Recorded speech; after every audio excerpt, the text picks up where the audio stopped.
Bref, sachez que les travaux de réparation des conduites DN 1200 et 1000 ont démarré sur les sites de l'incident à Okolassi. Le chantier engagé par la SEG porte sur le remplacement des 2 canalisations endommagées. Le ministre de l'Énergie et des Ressources hydrauliques, Jean Okalima, était sur les lieux pour mesurer l'ampleur des dégâts et s'assurer de l'effectivité des travaux de réparation des ouvrages dégradés. Nous y reviendrons au cours de nos prochaines éditions d'information.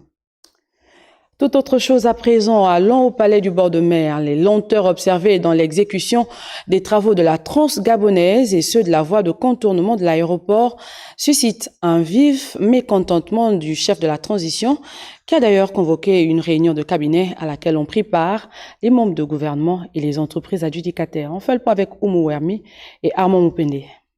À quand la livraison de la Transgabonaise et la voie de contournement de l'aéroport de Libreville? Le mauvais état de la route nationale et l'engorgement de la seule route d'accès à Akanda occasionnant des embouteillages monstres préoccupent vivement le chef de l'État qui a présidé un conseil de cabinet réunissant les entreprises adjudicataires et les membres du gouvernement concernés par ces questions qui agacent quotidiennement les populations.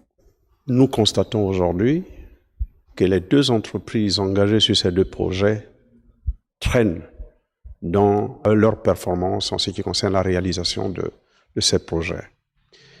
Le président s'est donc saisi des 2 dossiers, a convoqué une séance de travail, donc une séance de cabinet présidentiel.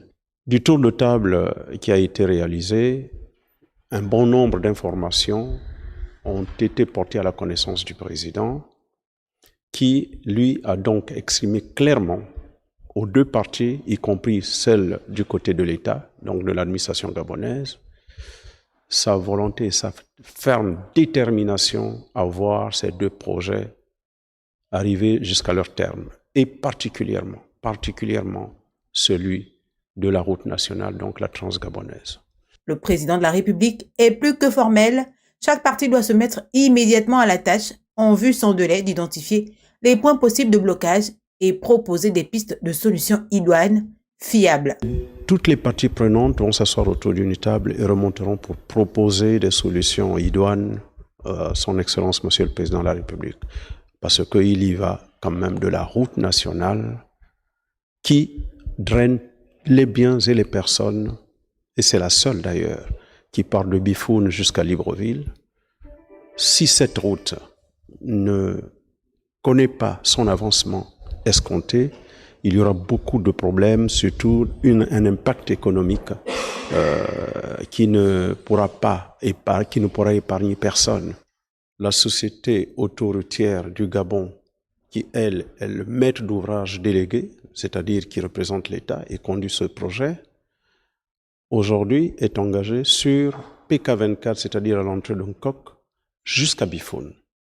Voilà, pour l'heure, ils sont encore au niveau de Nkok jusqu'à Nsile, c'est-à-dire PK 105 à partir de Libreville. Dans tous les cas, le président de la transition fixe à avril 2024 le délai d'aboutissement de ces différents projets. Dans l'un, notamment la Transgabonaise, représente l'épine dorsale du développement économique.